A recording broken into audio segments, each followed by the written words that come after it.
Okay, बिस्मिल्लाहिर्रहमानिर्रहीम। हम और आप लोगों ने एक बात, बड़ी बात ये सीखी कि chromosome is equal to DNA plus proteins. Chromosome के अंदर प्रोटीन की स्टोरी क्या है वो मैंने आप लोगों को समझा दी है कि इसको आपके बुक ने लफ्ज़ हिस्टोन भी लिखा हुआ है, आप ही के बुक ने इसके लिए लफ्ज़ ऑक्टेमियर का भी लिखा हुआ है, लेकिन इस प्रोटीन, हिस्टोन या ऑक्टेमियर के ऊपर चार्ज कौन सा है? पॉजिटिव। क्यों? रीज़न मैंने आपके साथ शेयर कर ली है, बुक ने भी लिखा हुआ है, बड़ा बेहतरीन कॉन्सेप्ट है ये। लेकिन इसका जो पीएच है वो बेसिक है, एल्केनाइन है, 7 से ऊपर है। क्यों है? इसके पीछे भी एक बड़ा खूबसूरत कॉन्सेप्ट था, वो भी मैंने आप लोगों को समझा दिया है। साथ में आप लोगों को मैंने इसका जो 3D स्ट्रक्चर है वो तो मैं आप लोगों को शो नहीं कर सकता था, लेकिन मैंने आप लोगों को हाथ और उधर बोर्ड पे डायग्राम के थ्रू आप लोगों को समझा दिया है। अब हम और आप लोग समझने की कोशिश करेंगे डीएनए कि फिर ये डीएनए क्या होता है। जब इनकी आप लोगों को समझ आ जाए, इसके अंदर बातें बहुत ज़्यादा है, लेकिन सब पॉइंट्स का आप लोगों को पता होना चाहिए, क्योंकि यही पॉइंट्स के थ्रू हम और आप लोग DNA, replication, protein synthesis, biotechnology, जितनी भी बातें हैं ना, वो फिर हम और आप लोग इसके बेस पे हम इनको फिर डिस्कस करेंगे। तब जाके ये ज़रूरी है कि आप लोगों को पता चल जाए।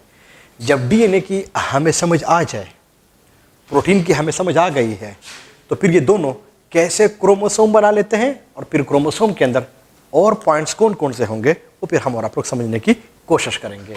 तो जो डीएनए है, आपके बुक ने इसके लिए एक और लफ्ज़ भी लिखा हुआ है, वो है मैक्रोमॉलिक्यूल का।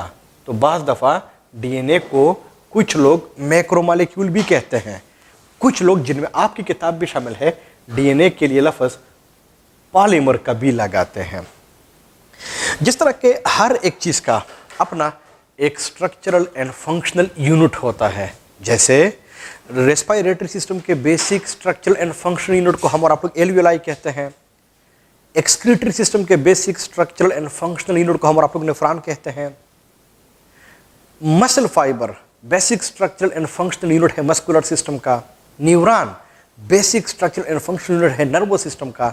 इसी तरह से ये जो डीएनए है, इसका जो basic structural and functional unit है, इसको हम आमतौर पे न्यूक्लियोटाइड हम इसको कहते हैं। तो कहीं पूछा भी गया फिर आप लोगों को पता होना चाहिए। लेकिन ये जो डीएनए है जो कि मैक्रोमॉलिक्यूल होता है, तो अगर कहीं पूछा गया कि डीएनए जो कि मैक्रोमॉलिक्यूल है, इसके basic structural and functional unit को हम फिर क्या कहते हैं, तो कुछ बुक्स इसको माइक्रो मॉलिक्यूल का लफ्ज़ भी इसके लिए लिखते हैं। लेकिन बाद दफ़ा लिखा जाता है डीएनए जो कि पॉलीमर है, इसके basic structural and functional unit को आप क्या कहते हैं? सो यू नो कि पॉलीमर को हम और आप लोग फिर मोनोमर हम इसको कहते हैं।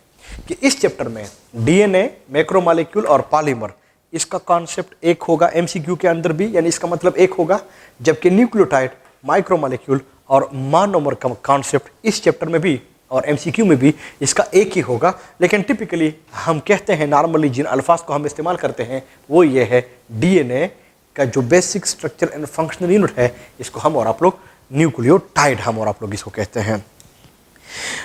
तो अगर आप लोग देख लें, सेल जो कि basic structural and functional unit होता है, एग्जैक्टली ऐसे ही न्यूक्लियोटाइड इस डीएनए का basic structural and functional unit होता है। तो जिस तरह अगर आप लोग सेल को देख ले, तो उसके अंदर फिर मुख्तलिफ़ किस्म के कंपोनेंट्स, मुख्तलिफ़ किस्म के ऑर्गेनील्स जो हैं वहाँ पे प्रेजेंट होते हैं। इसी तरह से ये जो न्यूक्लियोटाइड होता है, इसके अंदर भी मुख्तलिफ़ किस्म के कंपोनेंट्स जो हैं ये फिर प्रेजेंट होते हैं। और वो कंपोनेंट्स हैं कितने? वो 3 है। इनमें से एक को हम और आप लोग कहते हैं, हम और आप लोग इसको कहते हैं फास्फेट ग्रुप। फास्फेट ग्रुप हम और आप लोग इसको कहते हैं, लेकिन कुछ लोग इसको सिंपली फास्फोरिक एसिड भी हम इसको कहते हैं। जबकि जो दूसरा होता है, इनको हम आमतौर पे कहते हैं पेंटोज शुगर। जबकि जो तीसरा कंपोनेंट प्रेजेंट होता है, इनको हम कहते हैं नाइट्रोजनस बेस। लेकिन आमतौर पे नाइट्रोजनस बेस को मैं NB से एब्रीविएट करता हूँ। इसका मतलब ये हुआ, कहीं पूछा भी गया कि न्यूक्लियोटाइड के अंदर कितने कंपोनेंट्स होते हैं, कितने पार्ट्स होते हैं एमसीक्यूज के अंदर, तो भी आप लोगों को पता होना चाहिए। 3 इसके अंदर मेन कंपोनेंट्स होते हैं। इसमें से एक फास्फेट ग्रुप है, दूसरा पेंटोज शुगर होता है, जबकि तीसरे को हम और आप लोग नाइट्रोजनस बेस हम और आप लोग इसको कहते हैं। हमारा और आप लोगों का तरीक़ाकार ये होगा कि हम पहले फास्फेट ग्रुप को हम और आप लोग डिस्कस करेंगे कि ये क्या है। फिर हम और आप लोग पेंटोस शुगर को हम और आप लोग डिस्कस करेंगे कि ये क्या है। फिर हम और आप लोग नाइट्रोजनस बेस को हम और आप लोग डिस्कस करेंगे कि फिर ये क्या होता है। जब इन तीनों की हमें समझ आ जाए तो फिर हम और आप लोग इससे एक न्यूक्लियोटाइड बना देंगे। फिर हम उन न्यूक्लियोटाइड्स को आपस में मिलाएंगे, फिर जाके हम डीएनए को बना देंगे। फिर जाके डीएनए के अंदर कुछ और पॉइंट्स होंगे, उनको भी फिर हम और आप लोग डिस्कस करेंगे। तो इनमें से जो पहला है वो है फास्फेट ग्रुप, जिसको हम और आप लोग फास्फोरिक एसिड भी हम और आप लोग इसको कहते हैं। केमिस्ट्री में आमतौर पे हम इनको लिखवाते हैं H3PO4। इसका फार्मूला ये है, कोर्स के अंदर तो नहीं है, बुक के अंदर तो नहीं है, पर आप लोगों को पता होना चाहिए। इसका मतलब ये हुआ कि डीएनए में जो फास्फेट ग्रुप है, फास्फोरिक एसिड है, वो H3PO4 की फॉर्म में हमारे साथ प्रेजेंट होता है। लेकिन कहीं अगर इसी ही का स्ट्रक्चरल फार्मूला में बना दूं तो बड़ा ही आसान है। फास्फेट इसमें एक है तो उस P को मैं ऐसे लिखवा रहा हूं, जबकि H3 है, 3 इनके साथ हाइड्रोजन है, तो उन 3 हाइड्रोजन को मैं ऐसे लिखवा रहा हूं। लेकिन अगर आप देख ले O4 है, 4 ऑक्सीजन है, तो हर एक के साथ में O ये 3 हो गए हैं। पर ये चौथा ऑक्सीजन भी प्रेजेंट होगा, वो इधर पे इनके साथ डबल बॉन्ड जो है ये फिर इनके साथ बना लेता है, तो फिर ये इन फॉर्म में हमारे साथ प्रेजेंट होता है। इसका मतलब ये हुआ कि जो फास्फेट ग्रुप है, जो हमारे साथ फास्फोरिक एसिड है, जो कि H3PO फॉर्म की फॉर्म में प्रेजेंट होता है, इसका स्ट्रक्चर फार्मूला कुछ ऐसे होता है। लेकिन इनमें अगर आप लोग देख ले तो हमारे साथ 3 हाइड्रॉक्सिल ग्रुप इनके साथ प्रेजेंट होते हैं, और लोग आमतौर पे इनको रिएक्टिव हाइड्रॉक्सिल ग्रुप भी लोग इसको कहते हैं। रिएक्टिव हाइड्रॉक्सिल ग्रुप, इसका मतलब ये है कि ये आखिर में कुछ रिएक्शन जरूर करेगा। रिएक्टिव है तो कहीं पूछा गया कि डीएनए के अंदर जो फास्फोरिक एसिड प्रेजेंट होता है, शाबाश है, उनके अंदर कितने रिएक्टिव हाइड्रॉक्सिल ग्रुप प्रेजेंट होते हैं। बहुत ही आसान है, वो 3 प्रेजेंट होते हैं, और स्ट्रक्चर फार्मूले से आप लोगों को पता चल भी जाएगा। तो जो फास्फेट ग्रुप है या जो फास्फोरिक एसिड है, इसका सादा फार्मूला क्या है? H3PO4। याद न भी हो खैर है, लेकिन इसका स्ट्रक्चरल फार्मूला क्या है ये ज़रूर आप लोगों को याद होना चाहिए। मैंने आप लोगों को शो कर लिया है, लेकिन साथ में मैंने आपके साथ एक बात शेयर कर ली है, वो बड़ी इंपॉर्टेंट है। वो ये है कि इनके साथ 3 यानी 3 फ्री फॉर्म में इनके साथ हाइड्रॉक्सिल ग्रुप जो है ये फिर प्रेजेंट होते हैं। अगर हम और आप लोग पेंटोस शुगर के ऊपर आ जाए, तो पेंटोस शुगर को हम पेंटोस शुगर कहते ही इसलिए है कि इनके अंदर 5 कार्बन जो है ये फिर प्रेजेंट होते हैं। लेकिन अगर आप लोग कहीं पेंटोस शुगर के स्ट्रक्चर को मैं इधर पे बना दूं, तो बहुत आसान तरीका आप लोगों को बता रहा हूं, वो ये है कि आप लोग O को बना देंगे ऐसे, फिर 5 कार्बन है तो ये 2 कार्बन हमारे साथ हो गए हैं, फिर हमारे साथ ये 2 कार्बन हो गए हैं, 1 कार्बन हमारे साथ ये हो गया है, तो 5 कार्बन पेंटोस शुगर ये इस फॉर्म में हमारे साथ प्रेजेंट होता है। दूसरी बात ये कि अगर आप लोग इसका स्ट्रक्चर फार्मूला पूरा बनाना चाहे तो फिर हर एक कार्बन के साथ H और OH आप लगा देंगे। जैसे यहाँ पे H और फिर यहाँ पे OH, फिर यहाँ पे H और फिर यहाँ पे OH, फिर यहाँ पे H और फिर यहाँ पे OH, फिर यहाँ पे CH, फिर यहाँ पे CH2 और फिर ये OH। तो ये फिर इसका जो फार्मूला हमारे साथ स्ट्रक्चरल फार्मूला जो पेंटोस शुगर का हमारे साथ बनता है, वो कुछ इस तरह से हमारे साथ बन जाता है। एंड यू नो कि जब भी हम इसकी नंबरिंग करते हैं वो बहुत ही हमारे साथ आसान हो जाता है। कार्बन 4 बना सकते हैं, नहीं ये वाला हाइड्रोजन के साथ नहीं होना चाहिए, 4 बना सकता है कार्बन। सो 1 2 3 और 4, 4 पूरे हो गए हैं। जब हम इसकी नंबरिंग करते हैं तो हम इसको यहाँ से हम इसको शुरू करते हैं, ये हमारे साथ नंबर 1 हो जाएगा, ये हमारे साथ नंबर 2 हो जाएगा, ये नंबर 3 हो जाएगा, ये नंबर 4 और ये फिर कार्बन नंबर 5 हमारे साथ हो जाएगा। इसका मतलब ये हुआ कि जो पेंटोस शुगर है वो हमारे साथ कुछ इस किस्म के स्ट्रक्चरल फार्मूले की फॉर्म में हमारे साथ ये प्रेजेंट होता है। ये जो पेंटोस शुगर होता है जो कि प्रेजेंट होता है, ये जिसके अंदर प्रेजेंट होता है इसको हम कहते हैं न्यूक्लिक एसिड। यानी पेंटोस शुगर जिसके अंदर प्रेजेंट होता है ये हम इसको कहते हैं न्यूक्लिक एसिड। पर याद रख लीजिए जो न्यूक्लिक एसिड का जो लफ्ज़ है जेनेटिक्स में और पर्टिकुलरली इन चैप्टर्स के अंदर, तो इनसे हम 2 मतलब लेते हैं। न्यूक्लिक एसिड RNA और DNA दोनों को कलेक्टिवली हम फिर इसको न्यूक्लिक एसिड हम इसको कहते हैं। यानी DNA and RNA are collectively called nucleic acid. तो ईटा में भी आप लोगों ने ये एहतियात करना है कि जहाँ पे न्यूक्लिक एसिड का लफ्ज़ लिखा हुआ हो तो इसका मतलब DNA और RNA दोनों ही होते हैं। अगर आप लोग RNA में देख ले तो उसके अंदर भी ये पेंटोस शुगर प्रेजेंट होता है, DNA के अंदर भी पेंटोस शुगर होता है।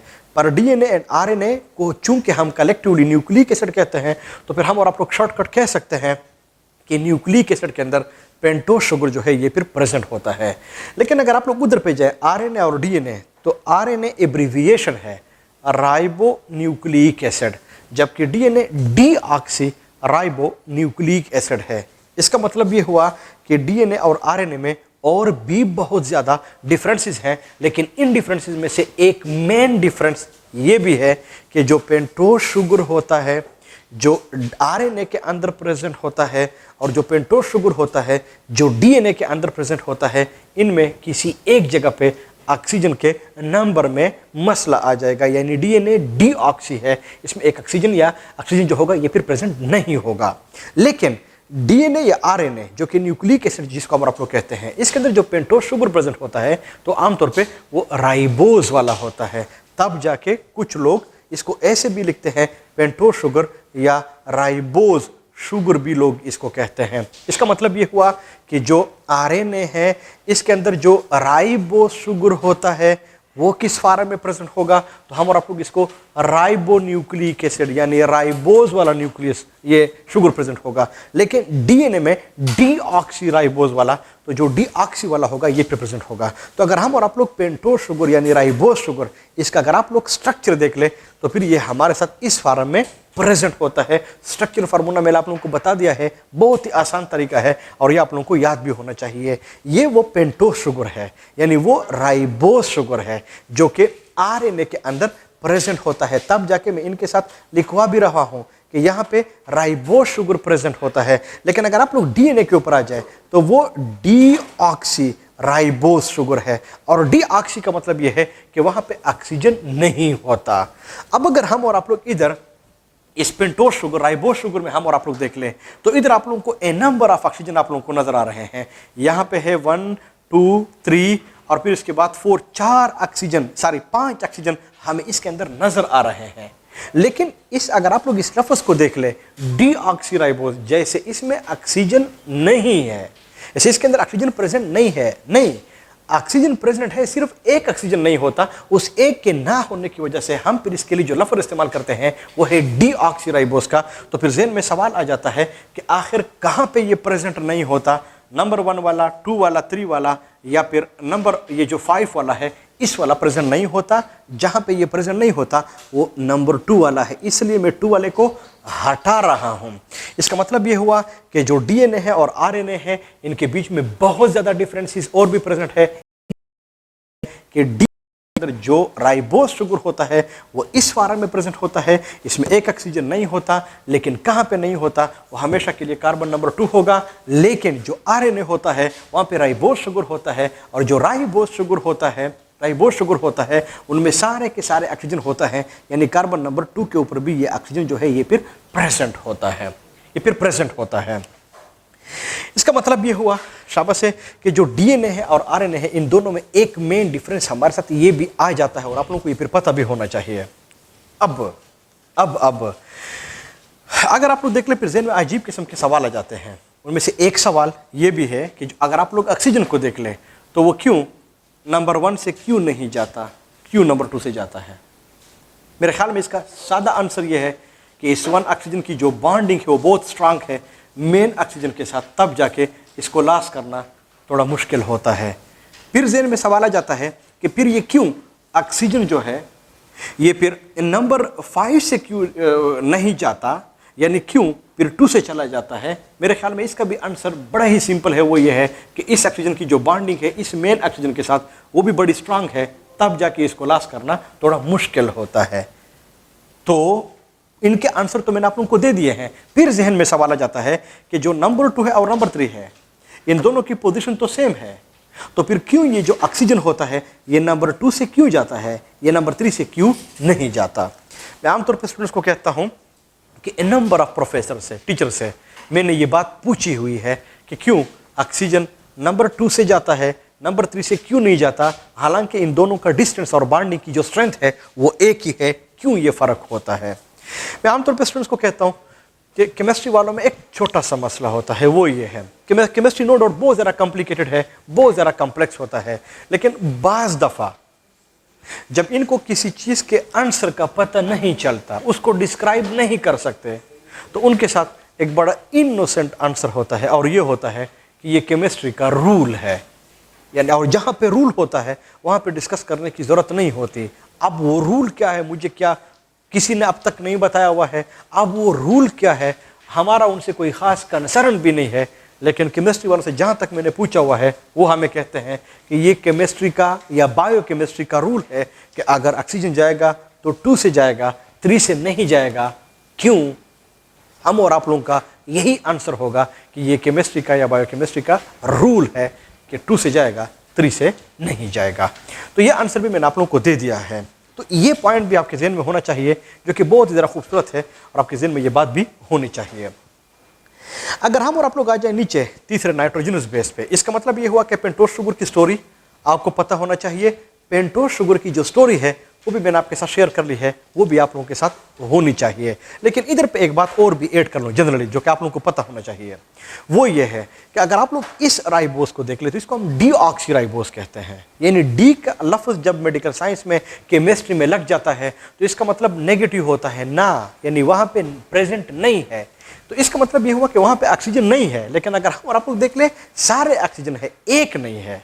तो इस एक के ना होने की वजह से हम इसके लिए लफ्ज़ जो लगाते हैं वो डी का लगाते हैं। तो मेडिकल साइंस में 2 जगह ऐसी हैं जहाँ पे जो डी का लफ्ज़ है इसको गलत तौर पे लगाया गया है, यानी इसका कॉन्सेप्ट कुछ और है, मतलब हम कुछ और निकालते हैं।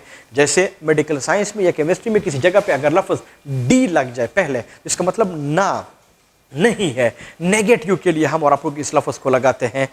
पहला कहाँ पे? If you remember first year में आप लोगों ने ये बात पढ़ी होगी, ऑक्सीजनेटेड ब्लड और डीऑक्सीजनेटेड ब्लड। तो आमतौर पर स्टूडेंट्स के ज़हन में ये बात होती है कि डीऑक्सीजनेटेड ब्लड में ऑक्सीजन नहीं होता। लेकिन सेकेंड ईयर में अगर आप लोगों को रेस्पिरेशन चैप्टर में वो टॉपिक याद हो तो मैंने आपके साथ ये बात शेयर की हुई थी कि डीऑक्सीजनेटेड ब्लड में हेमोग्लोबिन के साथ, जो कि 4 ऑक्सीजन को कैरी कर सकता है, 1 ऑक्सीजन नहीं होता। उस एक के ना होने की वजह से हम इनके साथ जो लफ्ज़ लगाते हैं वो डीऑक्सीजनेटेड ब्लड होता है। हालांकि इनके साथ ऑक्सीजन होता है, सिर्फ 1 ऑक्सीजन नहीं होता। उस एक के ना होने की वजह से इनके साथ हम जो लफ्ज़ लगाते हैं वो डीऑक्सीजनेटेड का। एग्जैक्टली इधर पे भी अगर आप लोग देख ले ये डीऑक्सी राइबोज है, राइबोज नहीं है, डीऑक्सी राइबोज है। तो डीऑक्सी का मतलब इसमें ऑक्सीजन नहीं है। लेकिन अगर आप लोग देख ले सारे के सारे ऑक्सीजन है, सिर्फ 1 नहीं है। तो इस एक के ना होने की वजह से हम इनके साथ जो लफ्ज़ लगाते हैं वो है डीऑक्सी राइबोस शुगर 1, यानी 1 ऑक्सीजन नहीं होता। तो इन दो जगहों पे फिर ये फर्क होता है। अगर के ऊपर तो अव्वल बात तो ये है कि इसको हम नाइट्रोजनस बेसिस कहते क्यों हैं। इसके पीछे सिर्फ एक ही बात है, वो ये है कि इनके अंदर नाइट्रोजन की कंसंट्रेशन ज़्यादा होती है। नाइट्रोजन की कंसंट्रेशन ज़्यादा होती है। ये जो नाइट्रोजनस बेसिस होते हैं ये असल में हमारे साथ 4 होते हैं। इनमें से एक को हम और आप लोग एडिनिन, दूसरा एडिनिन गुआनिन, तीसरा थाइमिन और चौथा साइटोसिन हम इसको कहते हैं। एडिनिन को हम आमतौर पे ए से एब्रीविएट करते हैं, गुआनिन को जी से, थाइमिन को टी से और साइटोसिन को हम सी से एब्रीविएट करते हैं। एडिनिन के स्पेलिंग में मसला नहीं होना चाहिए, गुआनिन के स्पेलिंग में किसी किस्म का मसला नहीं होना चाहिए। थाइमिन वाले में थोड़ी सी कन्फ्यूजन है। एक थाइमिन हमारे साथ विटामिन भी है और एक थायामीन ये भी है। तो इसका जो स्पेलिंग है वो THYMINE है, लेकिन वो जो है वो थायामाइन है, THI के साथ है, Y उसमें नहीं है। तो कहीं आप लोग स्पेलिंग में भी गलती ना कर ले। जबकि साइटोसिन को हम C से आमतौर पे हम इसको एब्रीविएट करते हैं।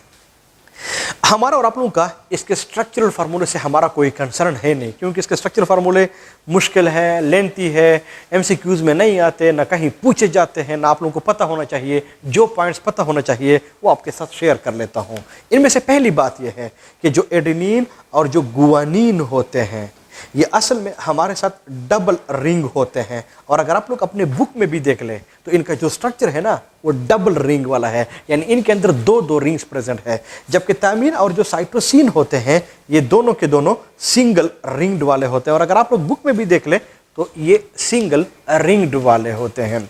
इसका मतलब कि एडेनिन और गुआनिन डबल रिंग्ड वाले हैं, थाइमिन और साइटोसिन सिंगल रिंग वाले होते हैं। लेकिन इनके अलावा एक और पॉइंट भी आपके साथ शेयर कर लूँ जो कि आपको पता होना चाहिए कि अगर मैं आप लोगों से पूछूं भी कि एडेनिन और गुआनिन डबल रिंग वाले हैं, थायमिन और साइटोसिन सिंगल रिंग वाले हैं, तो फिर इनमें किसके अंदर नाइट्रोजन की कंसंट्रेशन ज़्यादा होगी?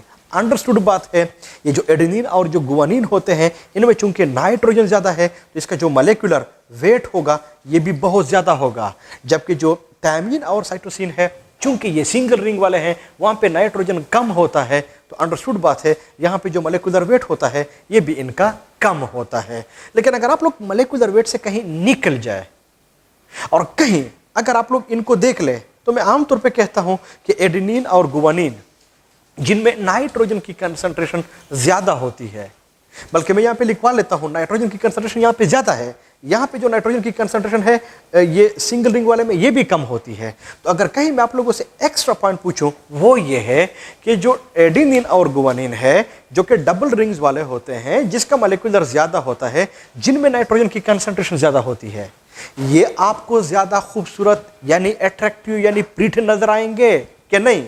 जो थायमिन और साइटोसिन है जो कि सिंगल रिंग्ड वाले होते हैं, जिसका मॉलिक्यूलर कम होता है, जिसके अंदर नाइट्रोजन की कंसंट्रेशन कम होती है, तो मेरे लिहाज से अगर आप लोग अपने बुक में भी देख लें तो जो डबल रिंग्ड वाले हैं, मॉलिक्यूलर वेट ज़्यादा है, नाइट्रोजन ज़्यादा है, इनके अंदर एक खास किस्म की अट्रैक्शन प्रेजेंट होती है, यानी ये हमें खूबसूरत नजर आते हैं, जबकि इसके मुकाबले में जो थायमिन और जो साइटोसिन है जो कि सिंगल रिंग्ड वाले हैं, लो मॉलिक्यूलर वेट होता है, नाइट्रोजन की डिफिशिएंसी होती है, कमी होती है, ये आमतौर पे इतने ज़्यादा अट्रैक्टिव नहीं होते।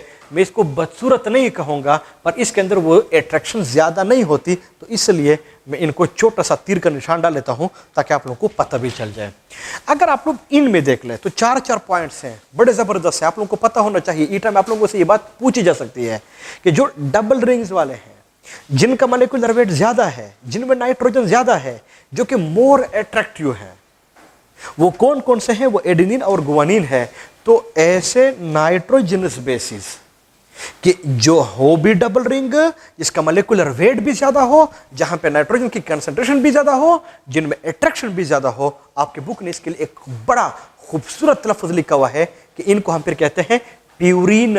लेकिन ऐसे नाइट्रोजनस बेसिस जो कि हो सिंगल रिंग्ड, जिसका मॉलिक्यूलर वेट कम हो, जिसमें कम नाइट्रोजन हो, इतने ज्यादा अट्रैक्टिव ना हो, फिर हम इसको कहते हैं पाइरेमाइडीन्स। हम इनको कहते हैं पाइरेमाइडिन, हम इसको कहते हैं। इसके पीछे एक लंबी चौड़ी स्टोरी है।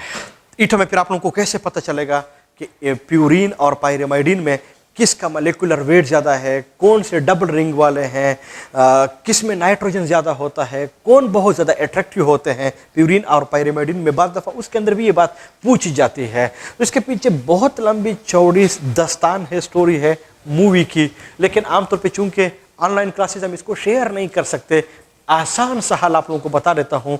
ये हमारा भी एक्सपीरियंस रहा हुआ है कि अगर आप लोग गांव साइड पे जाएं तो वहाँ पे आमतौर पे जो लोग होते हैं, उनके जो मकानात होते हैं वो इतने बड़े नहीं होते, छोटे छोटे होते हैं। लेकिन कहीं अगर आप लोग सिटी की तरफ आ जाएं, ये बंगले वगैरह में चले जाएं, हैदराबाद साइड पे चले जाएं, तो वहाँ पे लोगों के साथ बड़े बड़े बंगले होते हैं। लेकिन अगर आप लोग इन दोनों घरों में, यानी गाँव वाले घरों में जो कच्चे होते हैं, छोटे मकानात होते हैं, हैदराबाद में जिनके साथ बंगले होते हैं, अगर आप लोग इनके लोगों में कंपैरिजन कर ले तो मेरे लिहाज से जो गांव वाले लोग होते हैं, जो छोटे घर के अंदर रहते हैं, अगर आप लोग इनके लोगों को देख लें, इनमें एक खास किस्म की अट्रैक्शन होती है, खूबसूरती होती है, धुन-खुई उसका होता है, सारा कुछ इसके अंदर प्रेजेंट होता है। लेकिन जो बड़े बड़े मकानात होते हैं, महलात होते हैं, अगर आप लोग उनके यहाँ जाए तो उनके जो लोग होते हैं वो इतने अच्छे नहीं होते, उसकी खुई वगैरह उतनी ज़्यादा अच्छी नहीं होती, उसमें वो ज़्यादा वो अट्रैक्शन भी नहीं होते, वो इतने ज़्यादा खूबसूरत भी नहीं होते। तो अगर आप लोग प्यूरिन के स्पेलिंग को देख लें तो प्यूरिन हमारे साथ है छोटा स्पेलिंग, यानी छोटा घर है। लेकिन अगर आप लोग इस छोटे घर के अंदर लोगों को देख ले तो वो डबल रिंग्ड वाले हैं, यानी इसका मॉलिक्यूलर वेट ज़्यादा है, इसमें नाइट्रोजन ज़्यादा होता है, कदर ज़्यादा होती है, खुई ज़्यादा होती है, अच्छी होती है, और इन लोगों में, गाँव वाले में अट्रैक्शन भी, खास किस्म की अट्रैक्शन भी होती है। लेकिन अगर आप लोग पाइरेमाइडिन के स्पेलिंग को देख ले, बहुत बड़ा घर है, बंगला है, लेकिन अगर आप लोग उसके अंदर इन लोगों को देख ले तो वो सिंगल रिंग्ड होते हैं, बहुत कमज़ोर से होते हैं, मॉलिक्यूलर वेट भी इसका कम होता है, नाइट्रोजन भी कम होता है, और उसके अंदर वो ज़्यादा अट्रैक्शन भी नहीं होती। तो ईटा में आपको इनके स्पेलिंग्स जो होते हैं इनसे फिर आप लोगों को पता चलेगा कि प्यूरिन छोटा घर है, लोग इसके बड़े खूबसूरत हैं, इनके अंदर ये खूबियाँ प्रेजेंट है। जबकि जो पायरेमाइडिन है ये बहुत बड़ा बंगला है, लेकिन इनके अंदर जो लोग रहते हैं उनके अंदर अगर आप लोग प्रॉपर्टीज को देख ले वो इतने ज़्यादा अच्छे होते नहीं हैं। ये जो एडेनिन होता है, गुआनिन होता है, थायमिन होता है और साइटोसिन होता है, जो मैंने आप लोगों को एब्रीविएट कर लिए हैं, ये 4 है, इनको हम कलेक्टिवली नाइट्रोजनस बेसिस हम इसको कहते हैं। तो नाइट्रोजनस बेसिस हैं कितने किस्म के? डीएनए में नो डाउट वो 4 हैं, लेकिन यही नाइट्रोजनस बेसिस जो होते हैं बुक में है नहीं, ऐसे आप लोगों को इशारा दे देता हूं। वहां पे जो थायमिन होता है ये फिर रिप्लेस हो जाता है विद यूरेसिल। तो थायमिन और यूरेसिल इनमें कोई खास फर्क है नहीं, बहुत माइनर फर्क है। तो थायमिन, तो फिर आरएनए के अंदर कितने किस्म के न्यूक्लियोटाइड हमारे साथ हो जाते हैं? वहां पे B4 हो जाते हैं, adenine, guanine, uracil and cytosine. तो हमारे साथ जो डीएनए है और जो आरएनए है, डीएनए, इन दोनों को तो हम और आप लोग न्यूक्लिक एसिड कहते हैं। तो न्यूक्लिक एसिड में फिर हमारे साथ कितने किस्म के न्यूक्लियोटाइड्स हो गए हैं? आमतौर पर स्टूडेंट्स का कॉन्सेप्ट ये होता है कि 5 होते हैं, ये 5 नहीं होते, यही 4 होते हैं, ये 4 है। फर्क सिर्फ ये है कि जो थायमिन है it is replaced bye uracil 1। Structure में ऑलमोस्ट नेग्लिजिबल फर्क है ही नहीं, सिर्फ वो नाम चेंज होता है, thymine is replaced by the uracil 1। तो है बेसिकली हमारे साथ 4 है, 5 नहीं है। लेकिन ये 4, इनमें से कुछ 4 प्रेजेंट है डीएनए में, कुछ 4 जो है वो प्रेजेंट है आरएनए में। बेसिकली तो वो हमारे साथ 4 ही है, 5 तो नहीं है। तो फिर ये जो है ये फिर हमारे साथ प्रेजेंट होते हैं। लेकिन डीएनए में ये जो नाइट्रोजनस बेसिस होते हैं, जो 4 होते हैं, इनमें अरेंजमेंट बड़ी जबरदस्त होती है। कैसे? ऐसे कि जैसे फॉर एग्जांपल अगर मैं इसको बोर्ड के ऊपर यहाँ पे लिखूं तो फिर ये हमारे साथ कुछ ऐसे बन जाता है। कैसे? कि प्यूरिन, मैं ऐसे इसको लिखवा लेता हूं, PURINE, हमेशा के लिए बराबर होंगे पायरेमाइडिन के, यानी purine is always equal to pyrimidine 1। ये किसी भी डीएनए के अंदर, यानी प्यूरिन और पायरेमाइडिन, अब प्यूरिन क्या है आप लोगों को पता होना चाहिए, पायरेमाइडिन क्या है आप लोगों को पता होना चाहिए, but purine is always equal to the pyrimidine 1। ये मैंने आप लोगों को ये बात शेयर कर ली है, ये पुराने कोर्सेज में था, आपके कोर्स में नहीं है, लेकिन ये एक रूल है और इस रूल को जिस बंदे ने बनाया हुआ था उसका नाम था चारगाफ, CHARGAFF, चारगाफ रूल हम इसको कहते हैं। तो वो चारगाफ का नाम नहीं है, पर ये जो रूल है ये आपके कोर्स के अंदर है।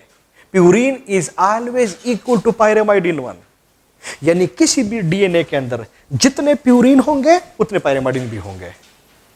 तो बाज़ दफा ये बात, इसी ही बात को उसने थोड़ा और एक्सप्लेन किया। उसने कहा कि शाबाश, उसने कहा, ये चारगाफी ने कहा कि अगर प्यूरिन में एडेनिन होगा तो इसके सामने हमेशा के लिए थायमिन होगा। बीच में जो बांड बनेगा नो डाउट वो हाइड्रोजन होगा, पर 2 वीक हाइड्रोजन बांड जो है ये फिर प्रेजेंट होते हैं। उसने इस बात, चूंकि वो इसको एक्सप्लेन कर रहा था, तो फिर उसने फिर कहा कि गुआनिन जो है वो हमेशा के लिए साइटोसिन के सामने होगा, लेकिन बीच में जो बांड बनेंगे वो 3 हाइड्रोजन बांड्स बनेंगे। तो अगर आप लोग वैसे एडेनिन को देख ले वो हमारे साथ प्यूरिन है, लेकिन अगर आप लोग थायमिन को देख ले तो फिर वो पायरेमाइडिन है। इसका मतलब adenine in other words will always equal to thymine. इसी तरह से जो साइटोसिन है, सॉरी गुआनिन है, अगर आप लोग इसको देख ले ये फिर प्यूरिन है, लेकिन अगर आप लोग इसके साथ ही देख ले वो साइटोसिन है, साइटोसिन हमारे साथ फिर पायरेमाइडिन है। तो अगर आप लोग गुआनिन और साइटोसिन को देख ले तो purine is always equal to pyrimidine, in other words guanine is always equal to cytosine. पहले हमारे ज़हन में एक सवाल आता है, उसको हम और आप लोग पूरा करेंगे, फिर हम और आप लोग इसके ऊपर प्रैक्टिस करेंगे कि इसके ऊपर फिर किस तरह के क्वेश्चंस आते हैं। वो ये है कि क्यों ऐसा होता है कि एडेनिन हमेशा के लिए थायमिन के सामने आएगा। क्यों ऐसा नहीं होता कि एडेनिन, चूंकि वो तो हमारे साथ प्यूरिन है, लेकिन जो पायरेमाइड यानी जो प्यूरिन है दूसरा वाला गुआनिन, यानी एडेनिन गुआनिन के सामने क्यों नहीं आ सकता? ऐसा क्यों नहीं हो सकता? स्पेसिफिक क्यों है? और नंबर 2, ऐसी ही बात हो सकती है कि अगर आप लोग पायरेमाइडिन में देख ले तो वहां पे थायमिन और साइटोसिन है, तो क्यों ऐसा नहीं होता कि थायमिन के सामने साइटोसिन आ जाए? यानी क्यों ऐसा है? Purine is always equal to pyrimidine, क्यों ऐसा नहीं होता? Adenine is equal to guanine, अगर ऐसा होता फिर इसका मतलब ये हुआ कि purine is equal to purine, ये भी प्यूरिन, ये भी प्यूरिन। यानी क्यों ऐसा नहीं होता कि purine is equal to purine. लेकिन अगर आप लोग दूसरे साइड पे आ जाए तो जो थायमिन है वो हमारे साथ पायरिमाइडिन है, और जो साइटोसिन है वो भी हमारे साथ पायरिमाइडिन है। तो अगर ये थायमिन और साइटोसिन भी होते, ऐसे बन जाते, तो फिर तो हम फिर ऐसे भी कह सकते कि पायरिमाइडिन इज इक्वल टू पायरिमाइडिन। लेकिन ऐसा नहीं है, चरगाफ रूल ऐसा नहीं है कि purine is equal to purine और pyrimidine is equal to pyrimidine 1। Chargaff rule ये है, purine is always equal to pyrimidine 1। तो पहला हम और आप लोगों ने इसका हल जरूर ढूंढना है कि क्यों ऐसा नहीं होता कि purine is always equal to purine और pyrimidine is always equal to pyrimidine 1। दूसरी बात वो ये है कि अगर आप लोग प्यूरिन में देख ले तो एडेनिन है ना, और अगर आप लोग पायरिमाइडिन में देख ले तो थायमिन है ना। तो ये क्यों ऐसा होता है कि एडेनिन के सामने हमेशा के लिए थायमिन आएगा, एडेनिन के सामने पायरिमाइडिन, तो हमारे साथ साइटोसिन भी है, साइटोसिन क्यों नहीं आ सकता? यानी एडेनिन के साथ हमारे साथ साइटोसिन क्यों नहीं आ सकता? अगरचे एडेनिन प्यूरिन है, साइटोसिन पायरिमाइडिन है। नंबर 2, फिर क्यों ऐसा होता है कि अगर आप लोग प्यूरिन को देख ले तो वो गुआनिन है, लेकिन अगर आप लोग पायरिमाइडिन को देख ले तो फिर वो हमारे साथ थायमिन बन जाता है। तो फिर ऐसे क्यों नहीं होता कि एडेनिन और साइटोसिन और गुआनिन और थायमिन अगरचे प्यूरिन और पायरिमाइडिन है, लेकिन क्यों फिर आमने सामने ये नहीं आ सकते? इन दोनों का आंसर, इसका और इसका, एक है। वो ये है कि कहीं अगर आप लोग एडेनिन जो कि प्यूरिन है, कहीं अगर आप लोग इसका स्ट्रक्चरल फार्मूला देख ले तो फिर ये मैक्सिमम कितने बांड बना सकता है? 2 हाइड्रोजन बांड। साथ में अगर आप लोग पायरिमाइडिन देख ले तो उसका जो थायमिन है वो आपके साथ कितने हाइड्रोजन बांड बना सकता है? 2। तो इसका मतलब ये हुआ कि एडेनिन 2 और थायमिन भी 2, तो 2 और 2 हाइड्रोजन बांड्स आमने सामने आ जाते हैं, बांड बन जाता है, तब जाके वो जो कंपाउंड हमारे साथ बनता है, बांडिंग जो बनती है वो फिर स्टेबल हो जाता है। लेकिन फॉर एग्जांपल अगर आप लोग एडेनिन को देख ले वो 2, लेकिन अगर आप लोग उधर जो कि प्यूरिन है, लेकिन अगर आप लोग पायरिमाइडिन में साइटोसिन को देख ले तो वो कितने बांड बना सकते हैं? 3।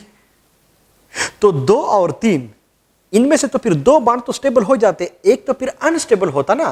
तो फिर इसका मतलब कि जो चीज बनती वो फिर स्टेबल ना होती, वो फिर अनस्टेबल होती। इसका मतलब ये हुआ कि क्यों ऐसा होता है कि एडेनिन हमेशा के लिए थायमिन, यानी एडेनिन प्यूरिन थायमिन पायरिमाइडिन, लेकिन इतनी स्पेसिफिसिटी क्यों? आंसर सिंपल, बांड के नंबर जो है वो एक जैसे हैं। लेकिन क्यों एडेनिन साइटोसिन के सामने नहीं आ सकता? क्योंकि बांड के नंबर में फर्क है। एग्जैक्टली ऐसे ही क्यों गुआनिन थायमिन के सामने नहीं आ सकता? क्योंकि बांड के नंबर में फर्क है। पर क्यों गुआनिन साइटोसिन के सामने आ सकता है? क्योंकि जो बांड का नंबर है वो 3-3 दोनों बना सकते हैं, तो फिर एक जैसा हो सकता है। इसलिए प्यूरिन और पायरिमाइडिन में इतनी स्पेसिफिसिटी है। और जो दूसरा है कि क्यों प्यूरिन के साथ यानी एडेनिन गुआनिन के साथ, बात तो वही हुई कि एडेनिन 2 बार बना सकता है, गुआनिन 3 बार बना सकता है, तो भी अनस्टेबल हो जाएगा। और क्यों पायरिमाइडिन के साथ नहीं? क्योंकि थायमिन 3 बार और गुआनिन, थायमिन 2 बार और साइटोसिन 3 बार, तो फिर भी वो अनस्टेबल कंपाउंड बन जाता, अनस्टेबल हो जाता। इसका मतलब ये हुआ कि ये जो स्पेसिफिसिटी है ये इतना स्पेसिफिक है कि प्यूरिन इज इक्वल टू पायरिमाइडिन, पर स्पेसिफिसिटी इतनी ज्यादा है कि एडेनिन भी थायमिन के साथ और गुआनिन भी साइटोसिन के साथ। और ये स्पेसिफिसिटी इतनी क्यों? पीछे रीजन सिर्फ और सिर्फ एक कि बांड के नंबर में फर्क होता है, तब जाके हमारे साथ ये सारा कुछ ऐसे बन भी जाता है। तो ये तो वो एक बेसिक रीजन था जो मैंने आपके साथ शेयर कर लिया है कि क्यों प्यूरिन और पायरिमाइडिन में इतनी स्पेसिफिसिटी होती है। पर ये बात आपके ज़हन में होनी चाहिए कि ये चरगाफ रूल है, चरगाफ ने इस चीज़ों को ऐसे ही एक्सप्लेन किया हुआ था। नेक्स्ट, अब आप लोगों से ईटा में ये बात पूछी जा सकती है, अगर हमारे साथ डीएनए का मॉलिक्यूल है, फॉर एग्जाम्पल उसमें जो एडेनिन है वो हमारे साथ 10% है, फॉर एग्जाम्पल 10% है, तो थायमिन कितना परसेंट हो जाएगा? 10%। मेरी बात आपके ज़हन में होनी चाहिए। तो जितना एडेनिन उतना thymine, purine is equal to pyrimidine. अगर कहीं पूछा गया कि अगर हमारे साथ फॉर एग्जाम्पल जो गुआनिन है वो 30% है, तो साइटोसिन कितना परसेंट हो जाएगा? 30%। सो प्यूरिन इज इक्वल टू पायरिमाइडिन, बात तो वही हुई। तो कहीं आप लोग इन चीजों में कंफ्यूज ना हो जाए। आप लोग उधर देखेंगे कि अगर एक की वैल्यू दी गई है तो दूसरा कितना होगा? उतना, क्योंकि प्यूरिन इज इक्वल टू पायरिमाइडिन, ये चरगाफ रूल है। लेकिन बाज दफा ये तो इस क्वेश्चन का एक रुख हो गया है, आप लोगों से इसे पूछा जा सकता है। बाज दफा उधर पे पूछते हैं कि अगर डीएनए के अंदर एडेनिन और थायमिन की जो बेस पेयरिंग रेशो है वो 10% है, तो फिर आप बता दें कि गुआनिन और साइटोसिन की बेस पेयरिंग रेशो कितनी % हो जाएगी।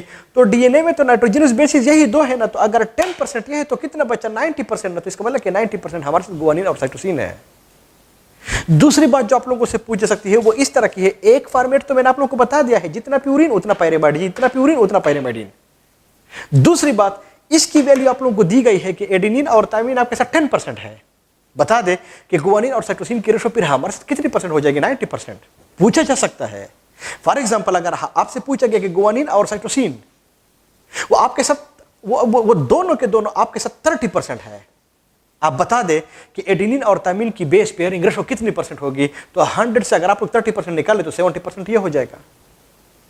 तो बाज दफा आपको एक की वैल्यू दी गई होती है, दूसरे के बारे में आप लोगों से पूछा जाता है।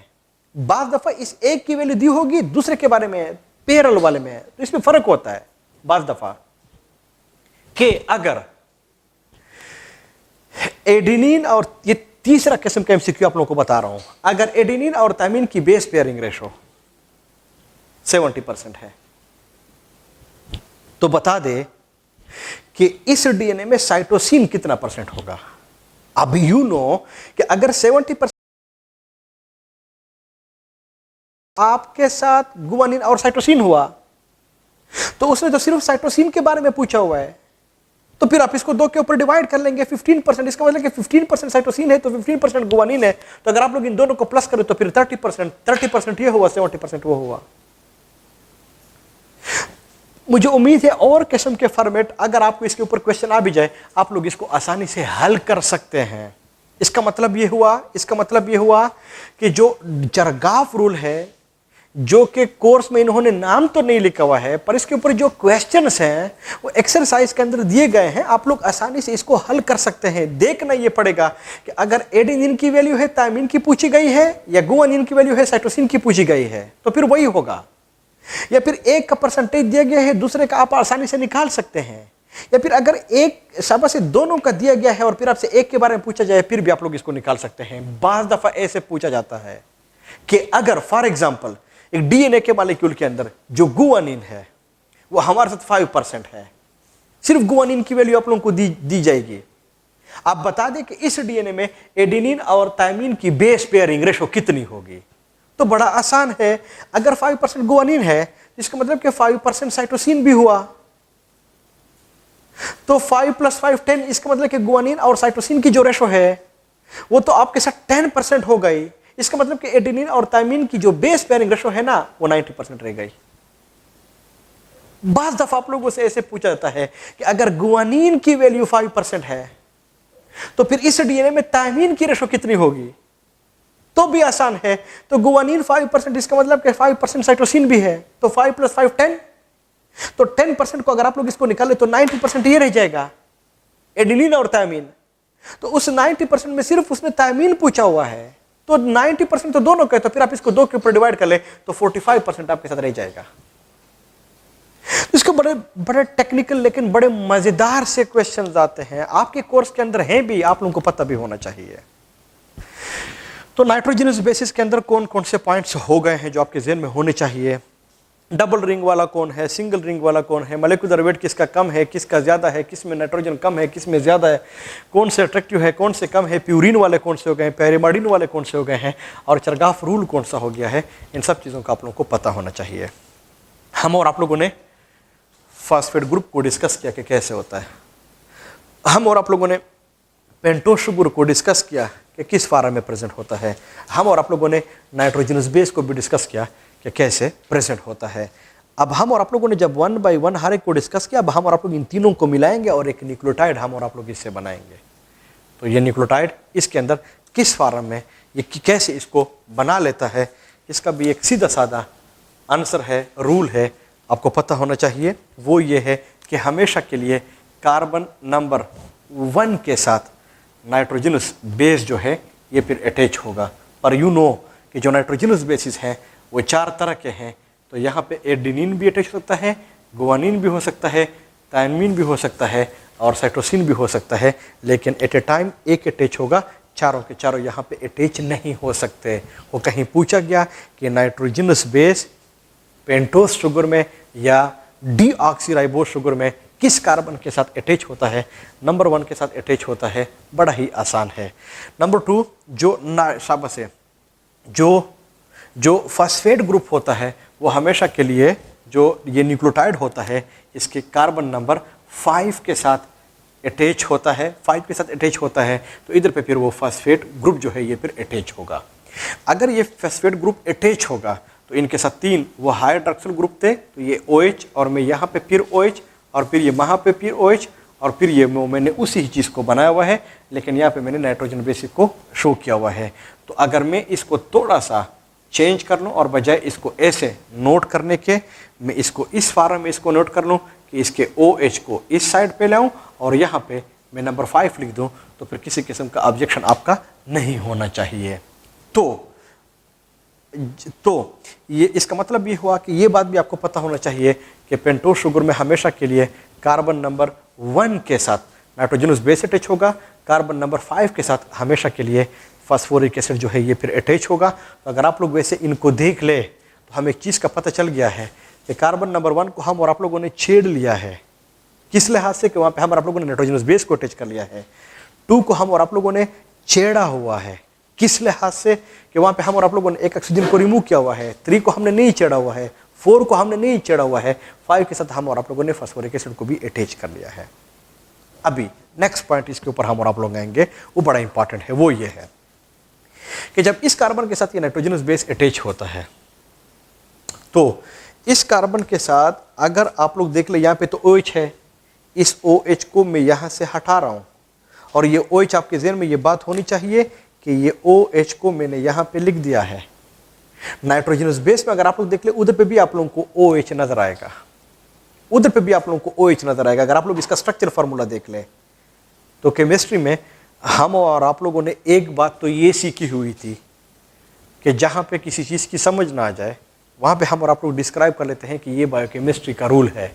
दूसरी चीज़ जो मैंने सीखी हुई है वो ये है कि जहाँ पे भी कोई केमिकल रिएक्शन होता है वो डिहाइड्रेशन वाला होता है। डिहाइड्रेशन से मेरा मतलब ये है कि वहाँ पे H2O का मॉलिक्यूल जो है ना ये फिर निकल जाता है। तो अगर आप लोग यहाँ पे भी देख ले, ये H2O का मॉलिक्यूल जो है ना ये फिर इससे निकल जाएगा, और जब H2O का मॉलिक्यूल इससे निकल जाएगा तो बीच में सिर्फ और सिर्फ हमारे साथ एक O रह जाएगी। उस O को फिर मैं यहाँ पे शो कर रहा हूँ, और अगर आप लोग अब देख ले तो CON है। एंड यू नो केमिस्ट्री में कि अगर C और O और N, तो इस बांड को हम और आप लोग ग्लाइकोसिडिक बांड हम और आप लोग इसको कहते हैं। कुछ लोग इसको N ग्लाइकोसिडिक बांड भी लोग इसको कहते हैं, कुछ लोग इसको ग्लाइकोसिडिक लिंकेज भी कहते हैं।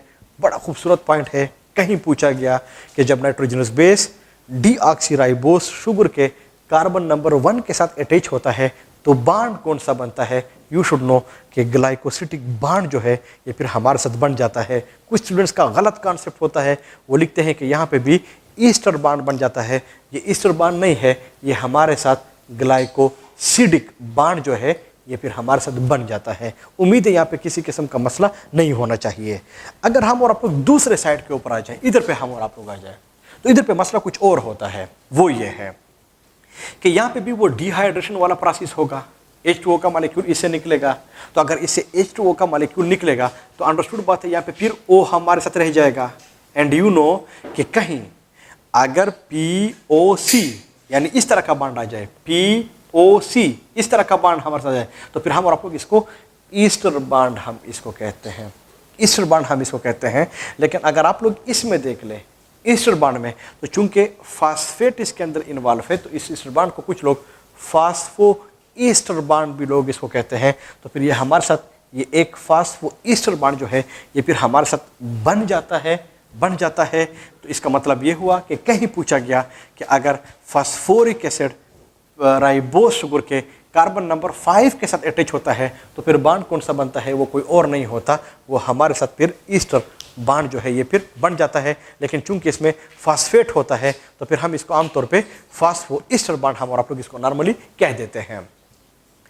ये जो कुछ मैंने आप लोगों को डिस्क्राइब कर लिया है ये चीज़, इसको हम आमतौर पे कहते हैं न्यूक्लियोटाइड यानी this is the structure of A nucleotide. ये हमारे साथ एक न्यूक्लियोटाइड बन जाता है।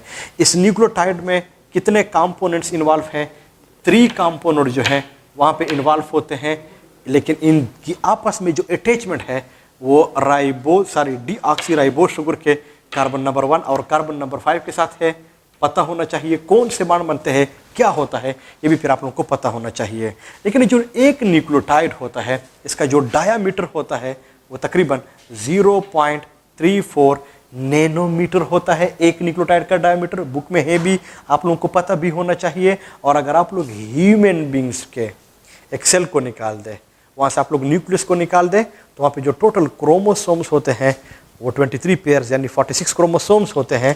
जो 46 क्रोमोसोम्स होते हैं उनमें बने हुए हैं इन न्यूक्लियोटाइड से। तो अगर आप लोग उन न्यूक्लियोटाइड्स को काउंट कर ले तो फिर ये 6 बिलियन न्यूक्लियोटाइड जो हैं ये फिर बन जाते हैं। इसका मतलब कि ह्यूमन बींग्स के हर एक सेल के अंदर जहाँ पे न्यूक्लियस प्रेजेंट है तकरीबन 6 बिलियन न्यूक्लियोटाइड्स प्रेजेंट होते हैं। लेकिन ये जो न्यूक्लियोटाइड्स होते हैं हम देखेंगे वो पेयर की फॉर्म में होते हैं, एडेनिन और थायमिन, गुआनिन और साइटोसिन। तो अगर आप लोग इनके पेयर्स बना दें तो फिर ये 3 बिलियन पेयर्स जो हैं ये फिर बन जाते हैं। तो ईटा में आप लोगों ने ये भी एहतियात करना है कि बाद दफ़ा ऐसे पूछा जाता है कि टोटल न्यूक्लियोटाइड्स कितने होते हैं, तो फिर ये 6 बिलियन होते हैं। लेकिन कहीं पूछा गया कितने पेयर्स होते हैं, तो फिर ये 3 बिलियन पेयर्स न्यूक्लियोटाइड जो है ये फिर प्रेजेंट होते हैं।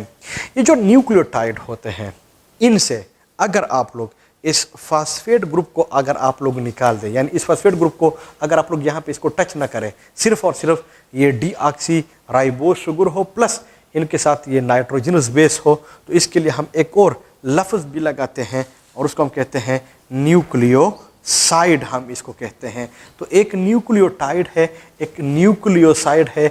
इन दोनों में फ़र्क क्या है? न्यूक्लियोटाइड के अंदर तीनों के तीनों कंपोनेंट जो है ये प्रेजेंट होते हैं। न्यूक्लियोसाइड के अंदर पेंटोज शुगर के अलावा जो बाकी 2 होते हैं इनको हम और आप लोग न्यूक्लियोसाइड कहते हैं। तब जाके कुछ लोग कहते भी हैं कि nucleotide is equal phosphate plus pentose sugar plus nitrogenous base. लेकिन कुछ लोग इसको ऐसे लिखते हैं nucleotide is equal to nucleoside plus phosphate group, and you know nucleoside is equal to pentose sugar plus nitrogenous base. तो भी आप लोग इसको शेयर कर सकते हैं। एक और एहतियात जो आप लोगों ने ईटा के अंदर करनी है वो ये है कि जो अगर आप इसको ऐसे पुकारेंगे एडेनिन, गुआनिन, थायमिन, साइटोसिन, तो ये नाइट्रोजनस बेसिस होते हैं। तो नाइट्रोजनस बेसिस को हम ऐसे ही पुकारते हैं एडेनिन, गुआनिन, थायमिन और साइटोसिन। लेकिन अगर आप लोग उधर न्यूक्लियोटाइड में देख ले तो जो नाइट्रोजनस बेस अटैच है वही उस न्यूक्लियोटाइड का नाम भी हो जाता है। तो अगर यहाँ पे एडेनिन अटैच है तो फिर इस न्यूक्लियोटाइड का नाम हो जाएगा adenine nucleotide, guanine nucleotide, thymine nucleotide, cytosine nucleotide. तो इतना में आप लोगों ने एक एहतियात रखना है, वो ये है कि अगर वहाँ पे सिर्फ नाम लिखा हुआ है एडेनिन, गुआनिन, थायमिन, साइटोसिन, इसका मतलब कि ये इन नाइट्रोजनस बेसिस को मेंशन कर रहा है, इसकी जिक्र कर रहा है। लेकिन अगर वहाँ पे लिखा हुआ है adenine nucleotide, guanine nucleotide, thymine nucleotide, cytosine nucleotide, तो फिर आप लोगों को पता होना चाहिए कि अब ये पूरे इन तीनों के तीनों कंपोनेंट्स यानी न्यूक्लियोटाइड की बात कर रहा है। ये आप लोगों ने ज़रूर इसको देखना है। नेक्स्ट वो ये है कि अगर आप लोग इस न्यूक्लियोटाइड में भी देख लें तो हमारे साथ 3 कंपोनेंट्स मौजूद है। इसमें फास्फेट ग्रुप है, इसमें पेंटोज शुगर है, इसमें नाइट्रोजनस बेसिस है। तो इन तीनों में से अगर आप लोग किसी भी न्यूक्लियोटाइड के अंदर देख लें, हर एक न्यूक्लियोटाइड के अंदर आपको पेंटोज फास्फोरिक एसिड आप लोगों को नजर आता है, पेंटोज शुगर आप लोगों को नजर आता है। लेकिन अगर आप लोग देख ले जो वेरिएबल है हमारे साथ वो नाइट्रोजनस बेस है। इसका मतलब ये हुआ कि कितने किस्म के नाइट्रोजनस बेसिस हैं 4, कितने किस्म के न्यूक्लियोटाइड्स हैं 4। इट मीन्स के न्यूक्लियोटाइड की जो नेचर है शाबाश है वो डिपेंड करता है on the basis of nitrogenous base, कि जिस किस्म का नाइट्रोजनस बेस अटैच होगा वही फिर इसका नाम भी हो जाएगा। तो कहीं पूछा गया कि 4 किस्म के न्यूक्लियोटाइड्स हमारे साथ मौजूद हैं, इनमें कौन सा है जो कि न्यूक्लियोटाइड्स की फितरत को चेंज कर लेता है, तो वो नाइट्रोजनस बेसिस होते हैं। बाकी 4 किस्म के न्यूक्लियोटाइड्स में जो 3 कंपोनेंट्स होते हैं उनमें कितने हैं जो आपस में सेम होते हैं, मुश्तरक होते हैं, वो 2 ही होते हैं, वो ज़्यादा नहीं होते। मेरी बात आपके ज़हन में होनी चाहिए, मेरी बात आपके ज़हन में होनी चाहिए। Thank you very much.